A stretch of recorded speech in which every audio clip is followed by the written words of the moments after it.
కృషి చేస్తారు. అందులో భాగంగా విభజన 2014 విభజన జరిగినప్పుడు రాజధానిగా ఉమ్మడి రాజధానిగా 10 సంవత్సరాలు హైదరాబాదును పెట్టారు. కానీ ఈ 10 సంవత్సరాల్లో గత ప్రభుత్వం రాజధాని నిర్మాణం చేయలేకపోయింది, కేవలం తాత్కాలిక నిర్మాణం చేసింది.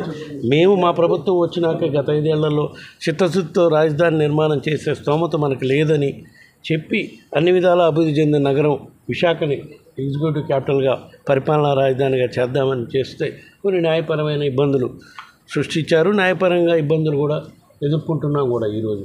సో అవన్నీ అధిగమించిన దాకా కంబైన్డ్ రాజధానిగా హైదరాబాద్ను కంటిన్యూ చేయాలని మా ఆలోచన. దీనిపై మా పార్టీ అధ్యక్షుడితో పార్టీ నాయకులతో చర్చించుకొని ఎలక్షన్లు అయిపోయినాక దీనిపై ఒక వివరణ కూడా ఇవ్వటం జరుగుతుంది.